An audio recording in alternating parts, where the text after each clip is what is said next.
I came back from my business trip a week early to surprise them. A brand new BMW was in front of the house. Through the window I saw my wife dancing with her secretary, and my children laughing, as if nothing was missing. No one noticed I was there, but I understood everything. At dawn I changed the locks and cancelled the credit cards. A week later, "I'm glad to have you here. Follow my story until the end and comment the city you're watching from so I can see how far my story has reached. My name is Howard, and at 59 years old I thought I knew what my life was. 23 years of marriage to Sarah, 2 grown children who called me every week, and a consulting business that had given us everything we needed. I was the provider, the steady one, the man who made sure everyone had what they wanted. I was wrong about everything. It was a Thursday morning in October when my world collapsed. I had been in Denver for a week-long conference, the kind of business trip that used to excite me but now felt like an obligation. The presentations dragged on. The networking dinners were filled with the same conversations I'd had 100 times before, and all I wanted was to get home to my family. The flight was delayed, then delayed again. Instead of arriving Friday evening as planned, I found myself driving up our street at 7:30 on Thursday morning, a full week early. I was tired, irritated by the airline's incompetence, but also excited to surprise Sarah and maybe take her out for breakfast before she started her day. That's when I saw it. A brand new BMW 7 Series sat in our driveway, gleaming silver under the morning sun. I slowed my Honda to a crawl, confused. Sarah drove a white Lexus, and neither of our children lived with us anymore. Jennifer was married and lived across town, and David was finishing his graduate degree in Chicago. Whose car was this? I parked on the street instead of pulling into the garage, some instinct telling me to be quiet. The house looked peaceful, normal. The same beige siding, the same red door, the same flower boxes Sarah tended religiously. But that BMW didn't belong. I grabbed my suitcase and walked toward the front door, fishing for my keys. That's when I heard it through the living room window, music playing and something else. Laughter. Multiple voices, all familiar, all happy. I stepped closer to the window, staying in the shadow of the large oak tree we'd planted when David was born. What I saw through the gap in the curtains stopped my heart. Sarah was dancing. At 7:30 in the morning, my wife of 23 years was dancing in our living room with a man I'd never seen before. He was younger than me, maybe 40, with dark hair and an easy smile. He spun her around and she laughed the way she used to laugh with me, back when we were young and everything felt possible. But that wasn't the worst part. The worst part was sitting on our couch, clapping and laughing, along with the music. Jennifer, my 28-year-old daughter, was there with her coffee mug, grinning like she was watching her favorite movie. And David, our 25-year-old son, who was supposed to be in Chicago, was sitting next to her, actually cheering as this stranger dipped my wife. They all looked so happy, so complete. Like this was perfectly normal, like this was how Thursday mornings were supposed to be in the Harrison household. Like I had never existed at all. I stood there for what felt like hours, but was probably only minutes, watching my family enjoy themselves with a man I didn't know. The stranger said something that made Sarah laugh so hard she had to sit down. Jennifer got up to refill everyone's coffee.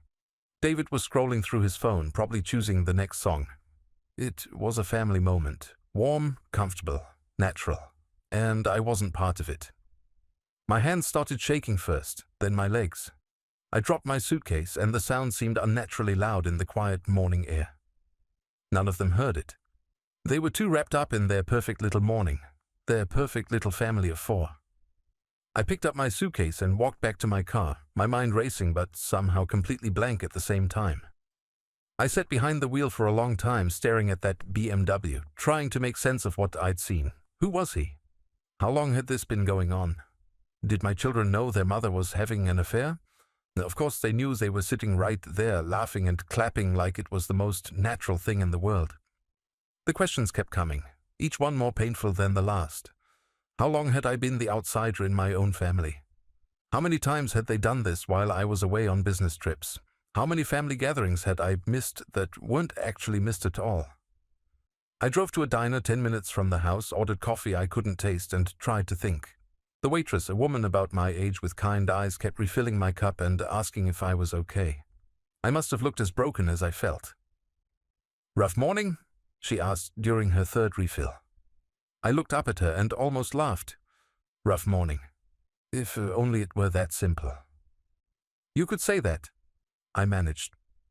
She patted my shoulder gently.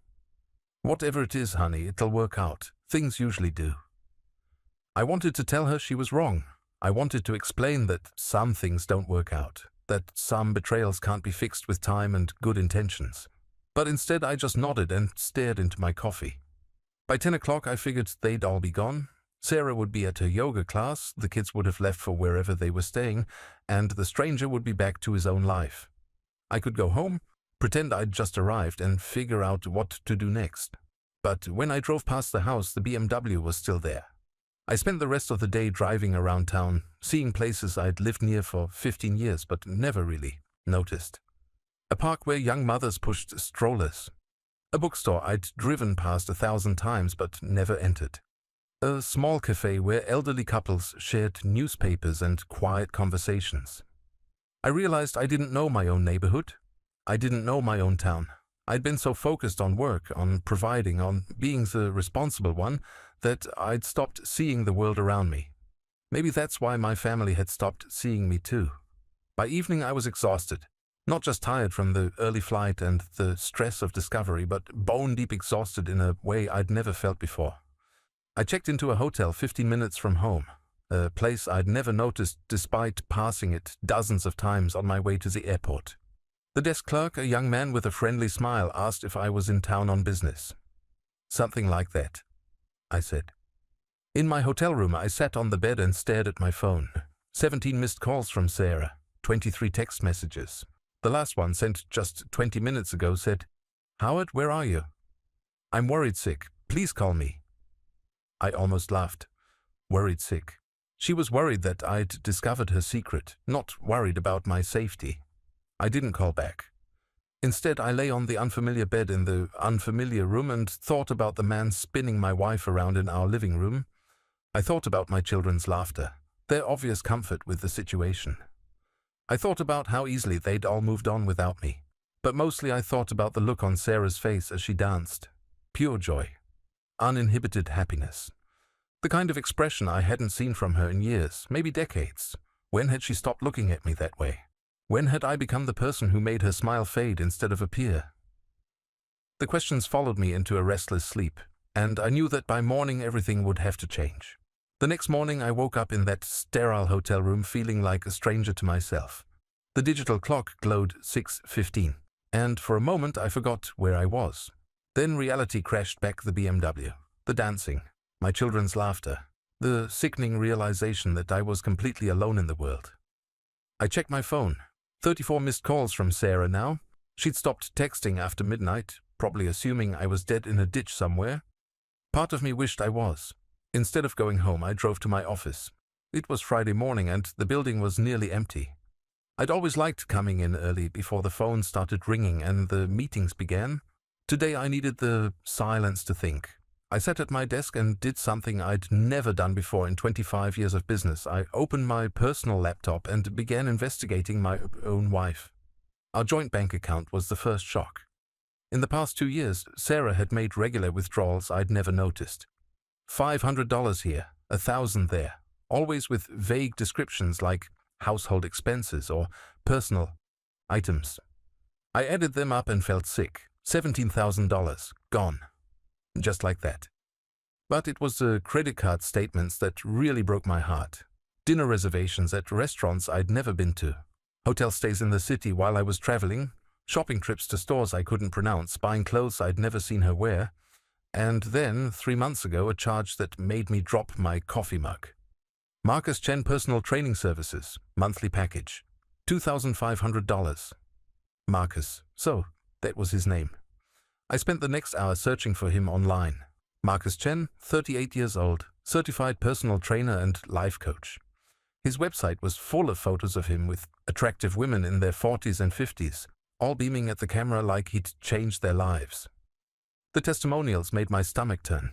Marcus helped me rediscover who I really am, wrote someone named Patricia K. He showed me that life could be exciting again at 52. Another one. I thought my best years were behind me until I met Marcus. He taught me to love myself again. This one was signed Linda M. I stared at that website for a long time, studying the man who'd been spinning my wife in our living room. He was handsome, I had to admit that, fit in the way that comes from making your body your career. He had kind eyes and an easy smile. The kind of man who probably made women feel heard and understood and special. Everything I apparently wasn't. My secretary knocked on my door around 9:30. "Howard, I thought you were coming back from Denver today." "Change of plans, Margaret. I'm going to work from home for a while. Can you reschedule my appointments for next week?" She looked concerned. Margaret had been with me for 8 years, and she knew my routines better than I did. "Is everything all right? You sound different." "Just tired." I lied. "Long week."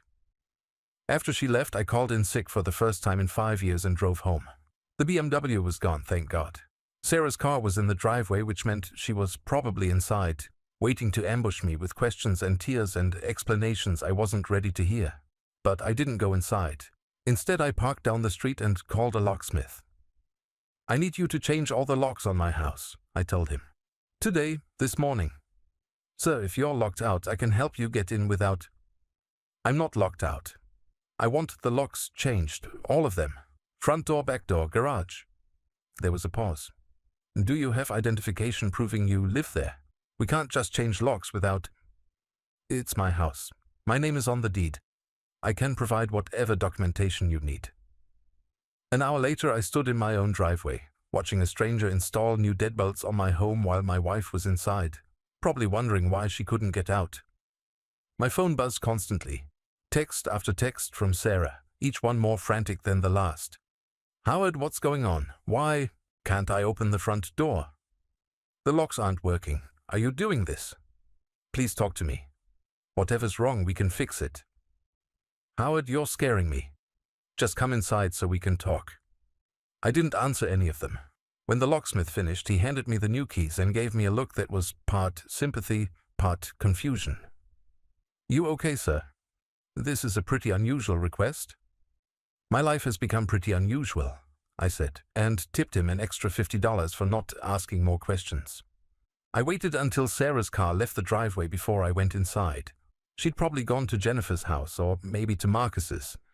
Either way, I had time to do what I needed to do. The house felt different somehow, smaller and shabbier than I remembered. Or maybe I was just seeing it clearly for the first time. The furniture we'd bought together looked outdated. The photos on the walls showed a family that had gradually stopped including me. Our recent pictures were mostly Sarah with the kids, or Sarah by herself. I went upstairs to our bedroom and opened Sarah's jewelry box, feeling like a criminal in my own home. Hidden under her earrings, I found them love letters, 3 of them written in handwriting I didn't recognize. The first one was dated 6 months ago. "My beautiful Sarah, last night was everything I've been dreaming about since we met. You deserve so much more than the life you're living. You deserve to feel appreciated, desired, loved completely. I can give you that if you let me. All my love, M." The second one was worse. "I know this is complicated because of the kids, but they see how unhappy you are with Howard. They want you to be happy. We all do. You've spent 23 years taking care of everyone else. Let me take care of you now. Forever yours, M." The third one, dated just 2 weeks ago, was the one that destroyed me. "Sarah, I'm tired of hiding. I'm tired of pretending. I know you are too. The kids already love me, and I love them like they're my own. We could be a real family, the kind Howard never gave you. You just have to be brave enough to take the leap. I'll be here to catch you. Always, Marcus. The kids already love me. I love them like they're my own." I sat on the bed I'd shared with Sarah for over 2 decades and felt something break inside me that I knew would never heal. It wasn't just that my wife was having an affair, it was that my children had chosen him over me. They'd looked at my marriage and decided Marcus was the better option. They'd watched their mother fall in love with another man and cheered her on. When had I lost them? When had I become the outsider in my own family? I remembered David's graduation from college 2 years ago. I'd been proud, taking pictures, trying to coordinate a family dinner afterward. But David had seemed distant, and Sarah had begged off, saying she had a headache. Jennifer had made an excuse too, something about her husband needing her home early. I thought, they were just busy. Now I realized they probably had plans with Marcus. I went downstairs and opened Sarah's laptop. Her password was still the same one she'd used for years, our anniversary date. The irony wasn't lost on me. Her email was full of messages from Marcus going back 2 years. 2 years. This wasn't a fling or a midlife crisis. This was a relationship. A real, committed, long-term relationship. And everyone knew about it except me. The emails painted a picture I didn't want to see but couldn't look away from. Sarah, frustrated with my long work hours and business trips. Sarah, feeling unappreciated and taken for granted. Sarah, meeting Marcus at the gym and finding someone who listened to her, who made her laugh, who made her feel young and beautiful and alive. The most recent email chain was between Sarah and Jennifer, dated 3 days ago. Jennifer: Mom, when are you going to tell Dad? This is getting ridiculous. Marcus practically lives there when Dad's traveling. Sarah: I know, honey. I just need to find the right time. Your father has been so stressed about the Peterson account. Jennifer: You've been saying that for 6 months. Just tell him. He'll probably be relieved, honestly. You two haven't been happy in years. Sarah: Do you really think so?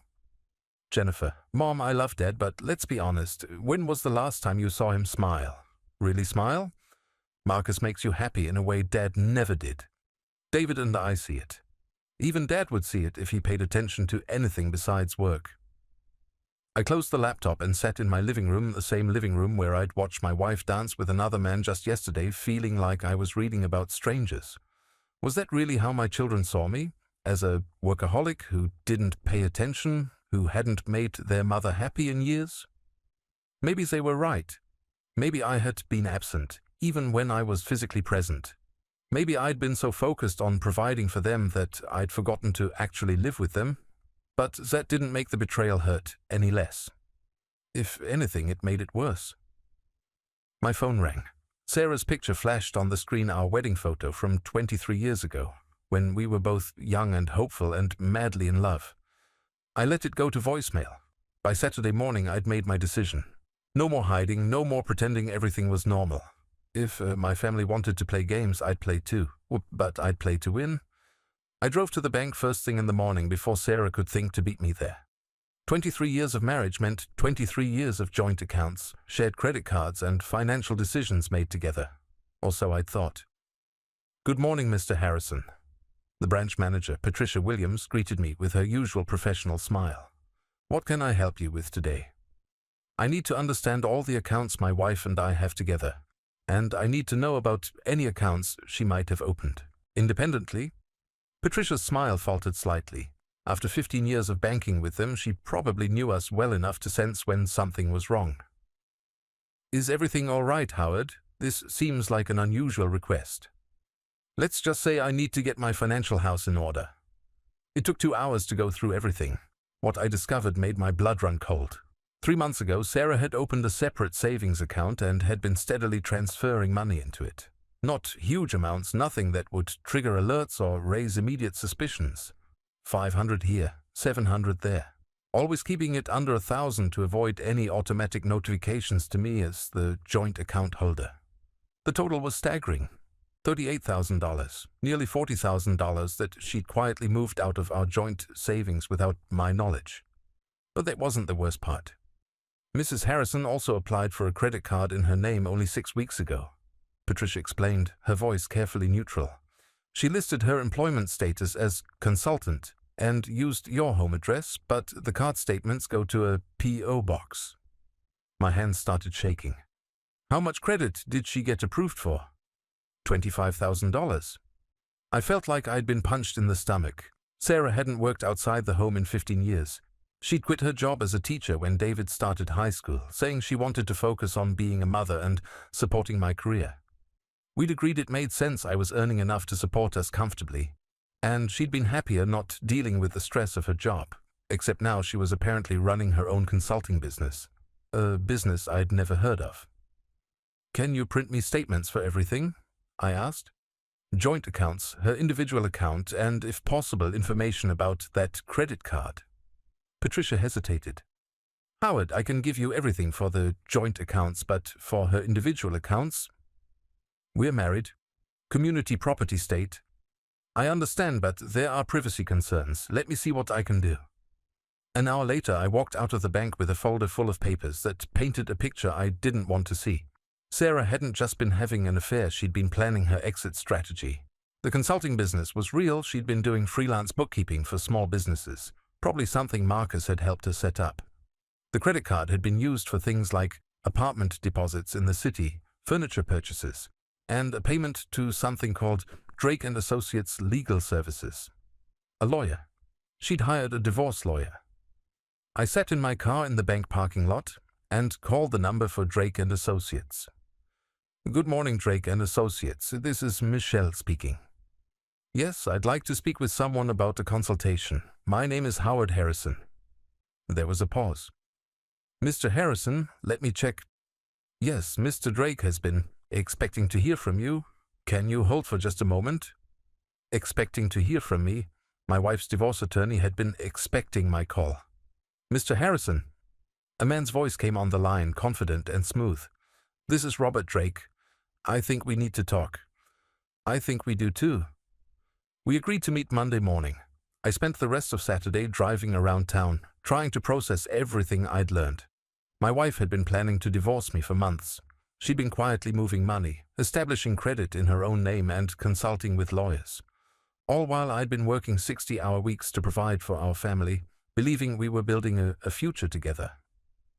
The betrayal was so complete, so thoroughly planned that I almost had to admire the execution. Almost. Sunday was the hardest day. I stayed in the hotel, ordering room service and trying to figure out what came next. My phone had stopped ringing.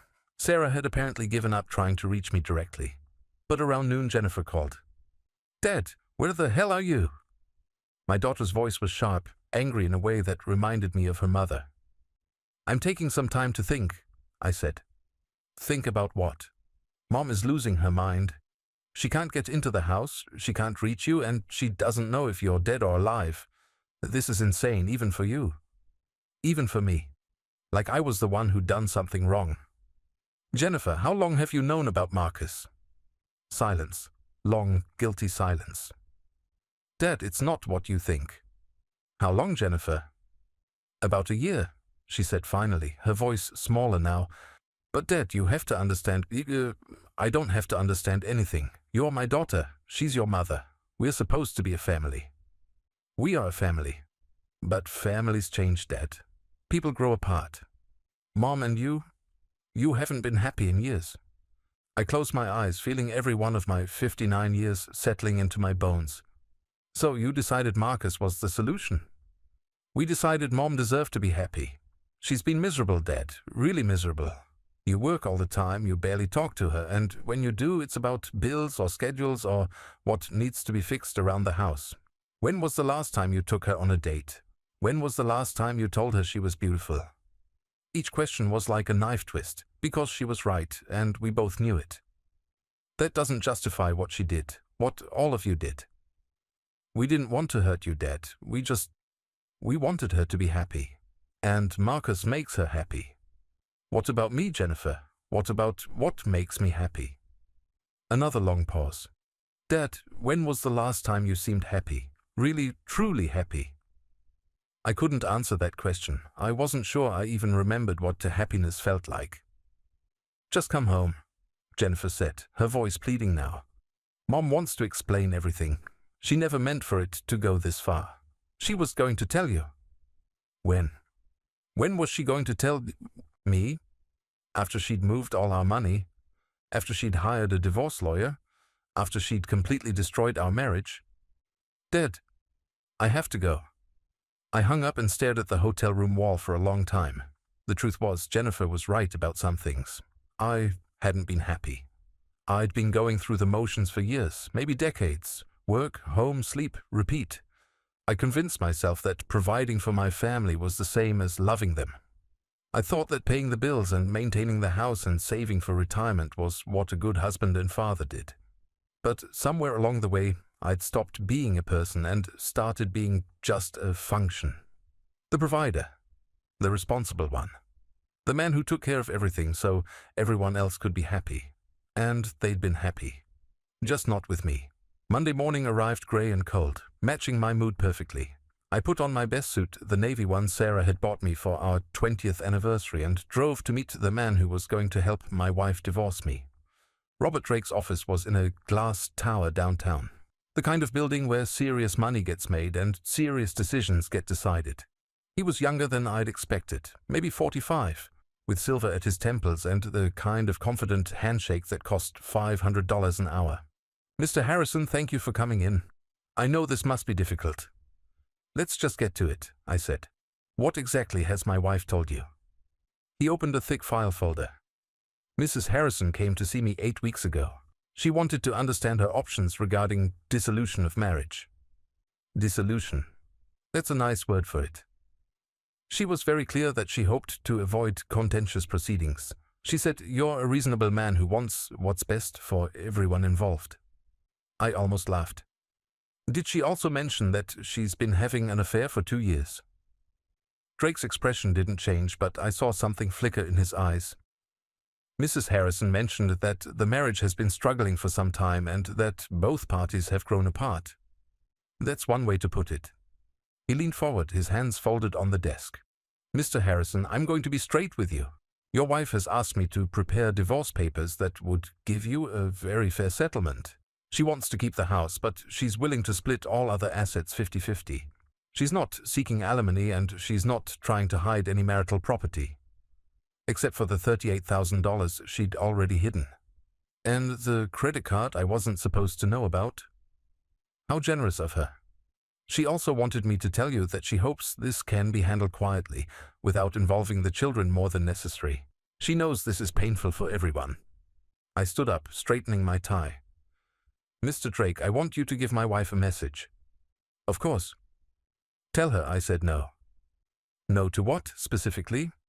"No to all of it. No to the quiet divorce. No to the fair settlement. No to keeping this away from the children. She made her choices. Now she gets to live with the consequences." I walked toward the door, then turned back. "And Mr. Drake, you might want to ask my wife about the $38,000 she's been hiding in her private savings account, just to make sure we're all being completely honest about marital property." The look on his face was worth every penny this was going to cost me. I had my own lawyer to find. I spent Monday afternoon in the office of Eleanor Rodriguez, the most aggressive divorce attorney in the city. She came recommended by my business attorney with the warning that she was expensive, ruthless, and exactly what I needed. "Howard," she said, after I'd explained the situation, "your wife has been planning this for a while.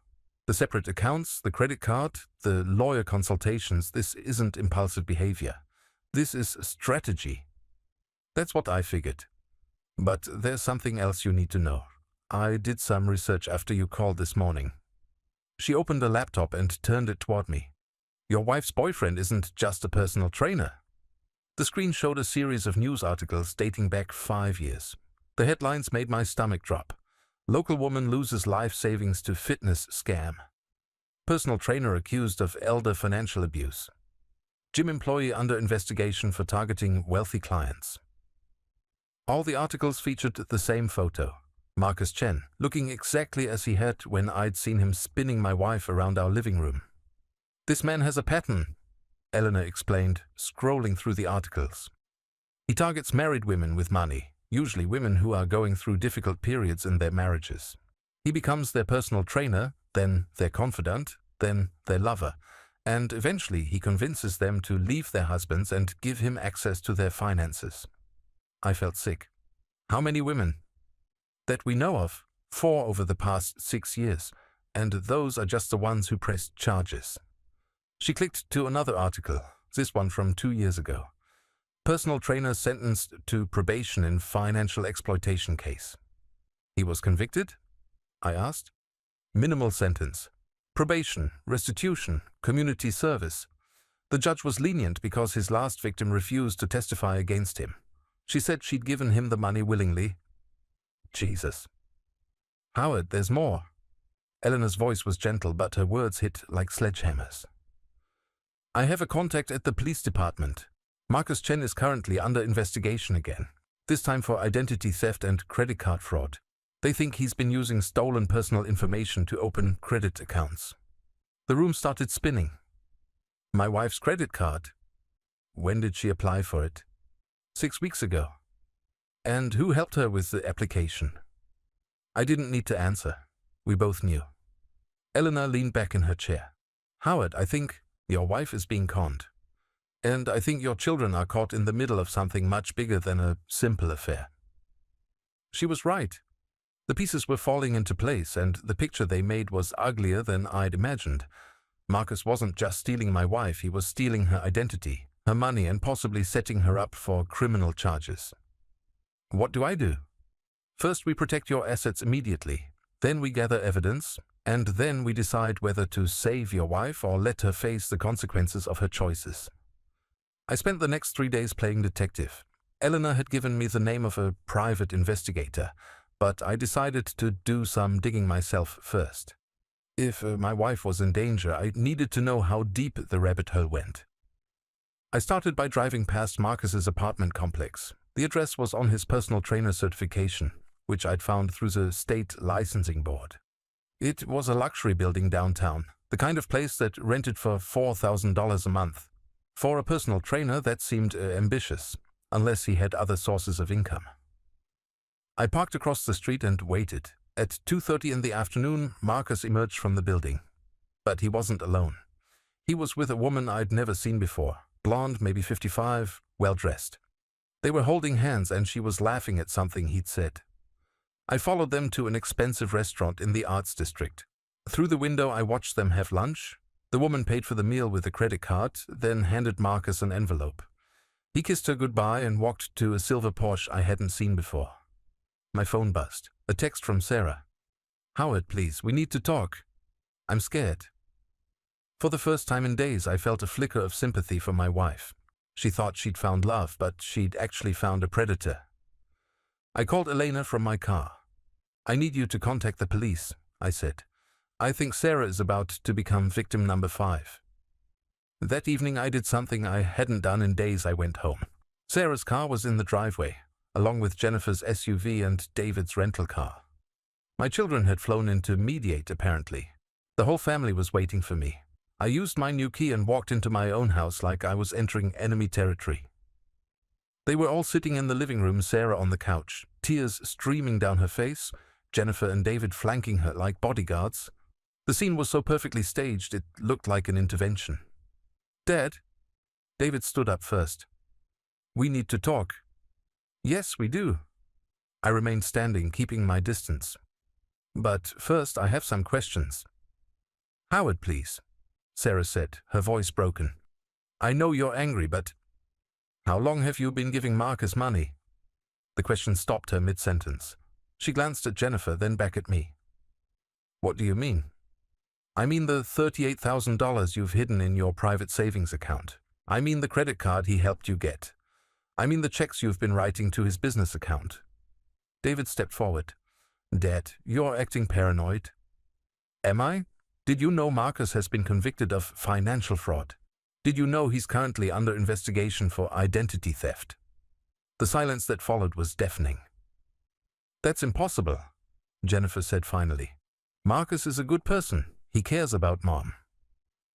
Marcus is a con artist who targets vulnerable married women. You're not his first victim, Sarah. You're just his latest. Sarah's face went white. You're lying. I pulled out my phone and showed them the news articles Eleanor had found. I watched their expressions change from denial to confusion to horror as they read the headlines. This has to be a mistake, Sarah whispered. Marcus loves me. He wants to marry me. He wants to marry your bank account. David grabbed my phone, scrolling through the articles. Dad, these are from years ago. People change. And besides, Mom says Marcus never asked her for money. He didn't ask. He convinced her to give it to him willingly, just like he convinced her to get a credit card he could use. I don't understand, Jennifer said, looking between Sarah and me. Mom, is this true? About the money? Sarah was crying harder now, her hands shaking. He said we needed to start building our life together. He said the money was for our future, for an apartment where we could live together after the divorce. What apartment? I asked, though I was pretty sure I knew the answer. He found us a place downtown, a beautiful loft. He said he put down the deposit with his savings, but I needed to help with the first few months of rent while he transitioned his business. His business that doesn't exist. It does exist. He has clients. He trains women all over the city. Women he's stealing from. The fight seemed to go out of Sarah all at once. She collapsed back onto the couch, covering her face with her hands. Oh God! Oh God, what have I done? Jennifer sat down beside her mother, putting an arm around her shoulders. Mom, it's okay. If this is true, then you're a victim too. No, Sarah said, her voice muffled by her hands. I'm not a victim. I chose this. I chose him over my husband. I chose to lie and hide money and plan a divorce. I chose to betray my family. For the first time since this nightmare began, I felt something other than anger when I looked at my wife. I felt pity. Sarah, I said quietly, sitting down across from her, how much money have you given him in total? She looked up at me, her eyes red and swollen. I don't know. Maybe $50,000, maybe more. David swore under his breath. And the credit card? He's been using it for business expenses. The balance is around $18,000. Nearly $70,000. Gone. Dad, Jennifer said, her voice small. What do we do now? I looked around the room at my broken family. My wife who'd betrayed me but was now facing the consequences of her own poor judgment. My children who'd supported their mother's affair but were now realizing they'd helped her walk into a trap. The smart thing would be to walk away. Let Sarah deal with the mess she'd created. Let the police handle Marcus when they caught up with him. File for divorce and move on with whatever was left of my life. But looking at Sarah, broken and frightened and finally understanding what she'd lost, I realized something. I didn't want her to suffer any more than she already had. We're going to stop him, I said. All of us. Together. The next morning we sat around my kitchen table like generals planning a war. Sarah looked exhausted, her eyes puffy from crying. But there was something different about her now. The dreamy, infatuated look she'd worn for months was gone, replaced by grim determination. I feel so stupid, she said for the 10th time since we'd started talking. Mom, you're not stupid, David said, though his voice lacked conviction. You just trusted the wrong person. Jennifer was less charitable. How could you not see it, Mom? How could you give a man you'd known for 2 years $70,000 without questioning anything? Because I thought he loved me, Sarah snapped back, some of her old fire returning.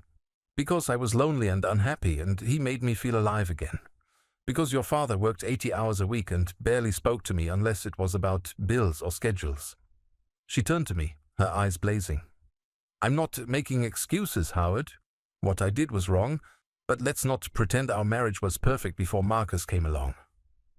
She was right, and we all knew it, but right now we had bigger problems than our failed marriage.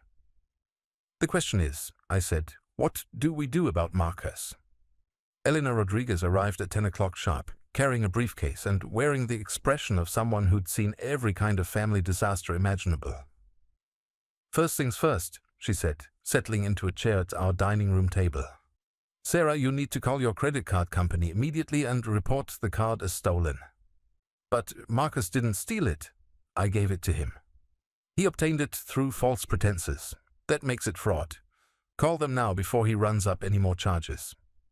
While Sarah made the call, Eleanor spread papers across the table. I've been in contact with Detective Morrison at the Financial Crimes Unit. They're very interested in talking to you, Sarah. You're the first victim who's come forward while the relationship was still active. What does that mean? Jennifer asked. It means we have a chance to catch him in the act, if Sarah is willing to cooperate. Sarah returned from making her phone call, her face pale. The credit card company said someone used the card this morning at a jewelry store downtown. $8,000. An engagement ring. He was buying an engagement ring for his next victim while still stringing my wife along. That son of a bitch, David muttered. Eleanor leaned forward. Sarah, Detective Morrison wants to set up a controlled meeting with Marcus. You'll wear a wire and they'll record him talking about the money, the future plans, all of it. I can't, Sarah said immediately. What if he finds out? What if he gets violent? He won't know. These devices are virtually undetectable, and you'll have backup watching the entire time." I studied my wife's face. Even after everything, she was still protecting him. "Sarah," I said quietly, "how many other women do you want him to destroy?" That got through to her. She nodded slowly. "What do I have to do?" The plan was simple, which Eleanor said was usually the most effective approach. Sarah would call Marcus and tell him she was ready to leave me permanently. She'd say she wanted to discuss their future together and could meet him at their usual place, a coffee shop in the Arts District where they'd had many of their secret rendezvous. "He'll be suspicious," Sarah warned as Detective Morrison fitted her with a wire in our living room. "He's been trying to reach me for days. When I finally call, he's going to wonder where I've been."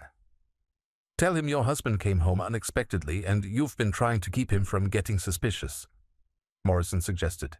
"Tell him you're scared and need to see him." "Because that's exactly what I am," Sarah said, and I realized she wasn't talking about being scared of me.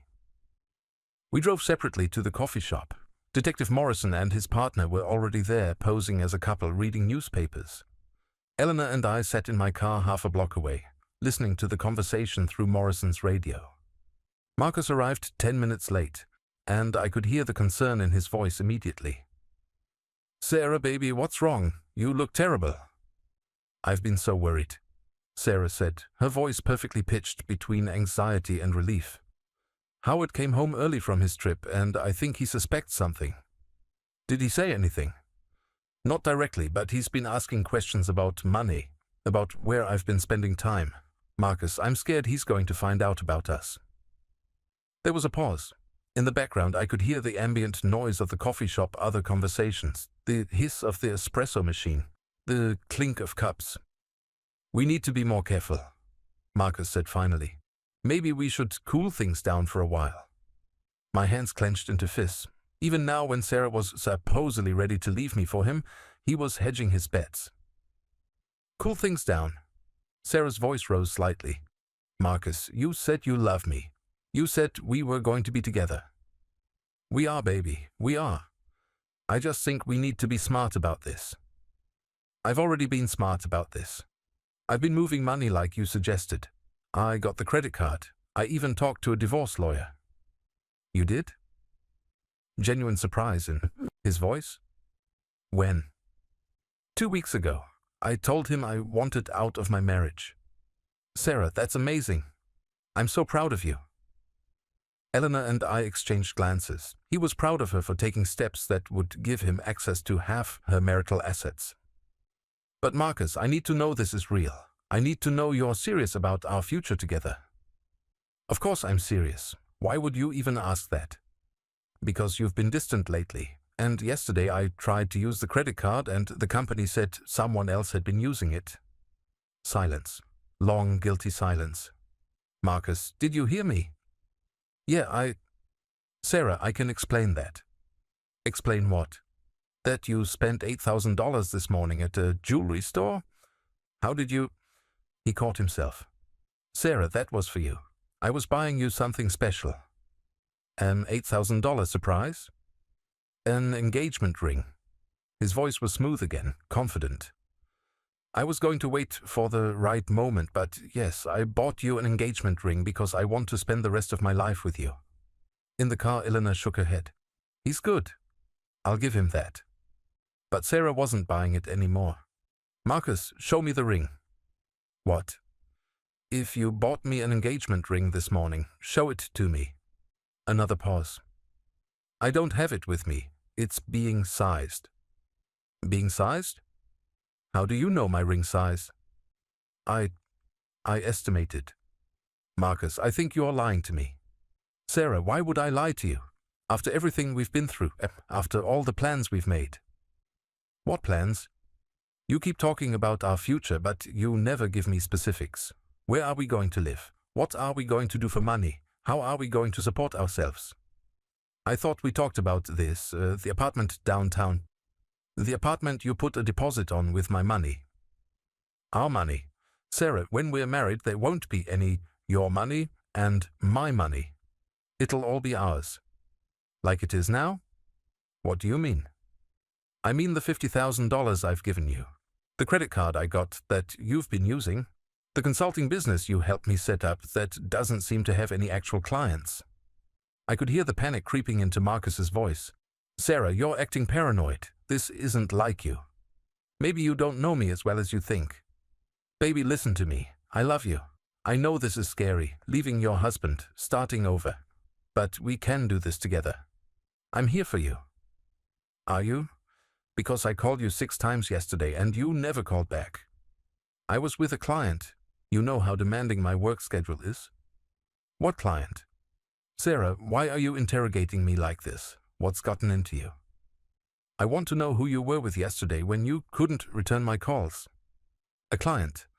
A woman who's going through a difficult time in her marriage. Not that it's any of your business. Eleanor and I both sat up straighter.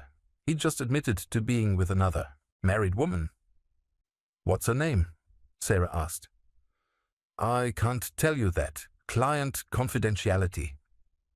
Client confidentiality for a personal trainer? For a life coach. Sarah, you're being ridiculous. Am I? Marcus, how many other women like me do you have? What are you talking about? How many other lonely, unhappy wives are you helping through their difficult marriages? Sarah, I think you need to calm down. How many, Marcus? You're being paranoid and jealous, and frankly, it's not attractive. That was the wrong thing to say. Even through the radio, I could hear the ice in Sarah's voice when she responded. Not attractive. Marcus, I've given you $70,000. I've destroyed my marriage for you. I've alienated my children and risked my future. And you think I'm being unattractive. Sarah, I want my money back. What? You heard me. I want my money back. All of it. Right now. Sarah, that's not how this works. The money was for our future together. What future? You can't even show me an engagement ring you supposedly bought this morning. The ring is real, Sarah. I love you. Everything I've told you is true. Prove it. How? Marry me. Right now. Today. The silence stretched so long that Eleanor and I both thought we'd lost the connection. Finally Marcus spoke, and his voice was different now. Colder. More calculated. Sarah, I think you're having some kind of breakdown. Maybe you should go home to your husband and work through whatever this is. Maybe you should go to hell. I heard the sound of a chair scraping, then Sarah's voice again, louder now, addressing the entire coffee shop. Ladies, if there are any middle-aged married women in here, be careful of this man. His name is Marcus Chen, and he preys on lonely wives. He'll make you feel special and loved, and then he'll steal your money and disappear. Sarah, sit down. You're making a scene. I'm warning people about you, just like I should have been warned. We could hear him leaving, his footsteps quick and angry. A moment later, Detective Morrison's voice came through the radio. We got it all. Every word. That was perfect, Sarah. But I wasn't thinking about the recording or the evidence or the criminal case they were going to build. I was thinking about my wife, who'd just shown more strength and courage than I'd seen from her in 20 years of marriage. Maybe there was hope for us after all. 6 months later, I stood in the kitchen of our house making coffee for 2, watching Sarah tend to the garden through the window. She'd started gardening again after Marcus was arrested, something she hadn't done in years. She said she needed to put her hands in the dirt to grow something real after months of living in lies. Marcus Chen was sentenced to 3 years in federal prison for identity theft, wire fraud, and financial exploitation of vulnerable adults. The prosecutor said it was one of the most clear-cut cases she'd ever seen, thanks to Sarah's testimony and the recorded conversation. He'd been running the same con for almost a decade, targeting women like Sarah, women who felt invisible in their own marriages. Sarah lost most of the money she'd given him, but we recovered about $20,000 from accounts the FBI froze before he could move the funds offshore. More importantly, she'd helped put away a man who destroyed at least 6 other families that we knew of. The divorce papers that Robert Drake had prepared never got filed. Neither did the countersuit I'd asked Eleanor to draft. Instead, we went to couples therapy. Dr. Patricia Hawkins was a stern woman in her 60s who didn't believe in pulling punches. Our first session had been brutal. Howard, she'd said, you've spent 23 years being a provider instead of a husband. You're angry about Sarah's betrayal, but you checked out of this marriage years ago. Then she'd turned to Sarah. And you, instead of fighting for your marriage or leaving it honestly, you chose to have an affair and steal money. You both failed each other spectacularly. It wasn't the validation either of us had been looking for, but it was what we needed to hear. The therapy sessions were harder than anything I'd ever done in business. We talked about things we'd buried for years, my father's emotional absence and how I'd repeated the pattern. Sarah's fear of confrontation that made her sneak around instead of demanding what she needed from our marriage. We talked about how we'd both used the children as intermediaries instead of talking directly to each other. I stopped seeing you as a person, I admitted during one particularly difficult session. You became this role wife, mother, household manager. I forgot you were a woman with her own dreams and needs. Sarah cried during that session, but they weren't the angry tears I'd grown accustomed to. They were tears of relief. I stopped believing I deserved to be happy, she said. I thought my job was to make everyone else's life work, and I could just survive on whatever scraps of attention and affection were left over. Dr. Hawkins made us do exercises that felt ridiculous at first. We had to schedule weekly dates and talk about things other than schedules and logistics. We had to list 3 things we appreciated about each other every day. We had to touch each other non-sexually for at least 5 minutes each day, holding hands, hugging, just being physically present with each other. It felt forced and artificial for months, but slowly something shifted. I started remembering why I'd fallen in love with Sarah in the first place. She was funny when she wasn't worried about managing everyone else's emotions. She was smart about things that had nothing to do with household efficiency. She had opinions about books and movies and politics that she'd stopped sharing because I'd stopped listening. Sarah started seeing me as someone other than a paycheck with legs. She told me later that she'd forgotten I had interests beyond work, that I actually had thoughts about the world that weren't related to quarterly reports or client meetings. The children struggled with our reconciliation more than either of us expected. "I don't understand," Jennifer said during one family dinner. "Mom, he ignored you for years. Dad, she cheated on you and stole money. Why are you trying to make this work?" "Because we're tired of being miserable," Sarah answered. "And because we finally figured out that we were making each other miserable out of habit, not because we didn't love each other." David was more blunt. "You two are 59 and 56 years old. Why not just get divorced and find people who actually make you happy?" "Because," I said, "we realized we could make each other happy if we actually tried." It wasn't a fairy tale reconciliation. We had bad days, days when the old patterns reasserted themselves and we fell back into being strangers sharing a house. But we had more good days than bad, and the good days kept getting better. Sarah went back to teaching, something she'd missed more than she'd admitted. She got a job at a local community college, teaching basic accounting to working adults. She came home energized by her students and her work in a way I hadn't seen in years. I cut back on travel and turned down projects that would keep me away from home more than 2 days a week. My business partner thought I was having a midlife crisis, but I was finally having a life. We started doing things together again. Small things, cooking dinner on Sunday afternoons, taking walks in the evening, going to movies we both wanted to see. We talked about books we'd read and places we wanted to visit. We rediscovered that we actually enjoyed each other's company when we weren't exhausted and resentful. The physical intimacy came back slowly. For months after the Marcus revelation, we slept in the same bed, but barely touched each other. Sarah was ashamed of her betrayal, and I was still hurt and angry. But Dr. Hawkins kept pushing us to be physically present with each other, even when it was uncomfortable. "Intimacy isn't just about sex," she said. "It's about being willing to be vulnerable with each other. You can't rebuild emotional intimacy while maintaining physical distance." The first time we made love after everything that had happened, we both cried. Not from sadness, but from relief. We thought we'd lost each other forever, and somehow we'd found our way back.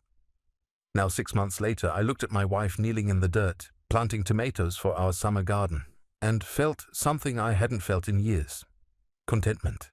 Not the settled resignation I'd mistaken for happiness for so many years, but actual peace. She looked up and caught me watching her, soil streaked across her cheek and her graying hair escaping from its ponytail. "What?" she asked, smiling. "Nothing, just you look happy." "I am happy." "Even after everything? Even after all the mess and the therapy and the work?" She sat back on her heels, considering the question seriously. Especially after all of that. I never thought I could be happy again, Howard. I thought I was too old, too set in my ways, too damaged, but we figured it out. We're still figuring it out. That's what makes it interesting. She stood up, brushing dirt off her knees, and walked over to where I was standing by the kitchen window. Do you ever think about what would have happened if you hadn't come home early that day? She asked. I considered it. I think you would have left me eventually. Marcus would have taken whatever money he could get and disappeared. And we both would have ended up alone and bitter. Do you think we would have been happier? No, I said without hesitation. We would have been miserable in different ways. At least now we're working towards something. She leaned against me and I put my arms around her, still marveling at how natural it felt to hold my own wife after years of careful distance. I'm sorry, she said quietly. For all of it. For the lying and the money and Marcus, for giving up on us without even trying to fix things first. I'm sorry too, for disappearing into work, for making you feel like you didn't matter, for taking 23 years to learn how to be a husband instead of just a provider. We'd had this conversation before, in therapy and at home, but somehow it never got old. Each apology felt like another layer of resentment being peeled away. Howard. Yeah?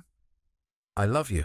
Not the you I was trying to change, and not the you I thought you should be. I love the you that you actually are.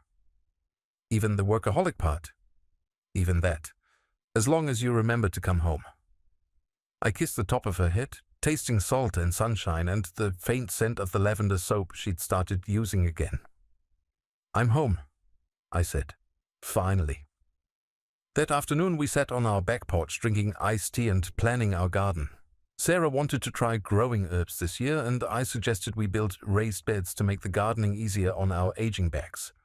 We talked about taking a vacation together, our first real vacation in over a decade. Sarah wanted to go somewhere with beaches and warm weather. I wanted to go somewhere we could walk and explore and talk without the distractions of home. We were different people than we'd been 6 months ago.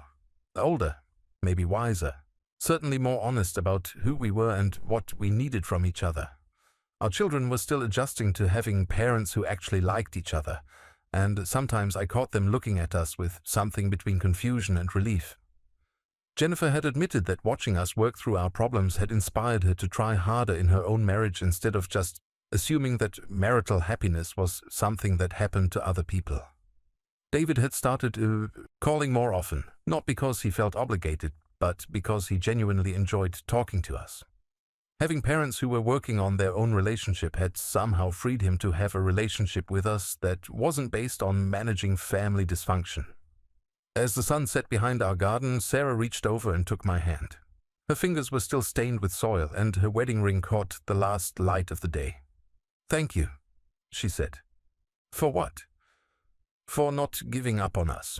For fighting for us, even when I'd stopped fighting." I squeezed her hand. "Thank you for coming back to me. For choosing us over him." "Choosing us over being miserable," she corrected. "That was the real choice." We sat in comfortable silence as darkness fell around us. Two people who'd almost lost everything and somehow found their way back to each other. It wasn't the marriage we'd started with 23 years ago, but it was better. It was real in a way our young love had never been, built on honesty and choice rather than expectations and assumptions. I thought about Marcus sometimes, sitting in his federal prison cell, probably planning his next con for when he got out. He'd seen Sarah as a mark, a lonely woman ripe for exploitation. He'd never understood that what she really wanted wasn't romance or excitement or escape from her life. She'd wanted to matter, to be seen and valued and chosen every day by someone who knew who she really was. It had just taken us 23 years to figure out how to do that for each other. But we'd figured it out. And that, I thought as Sarah leaned her head against my shoulder, was worth everything we'd been through to get here.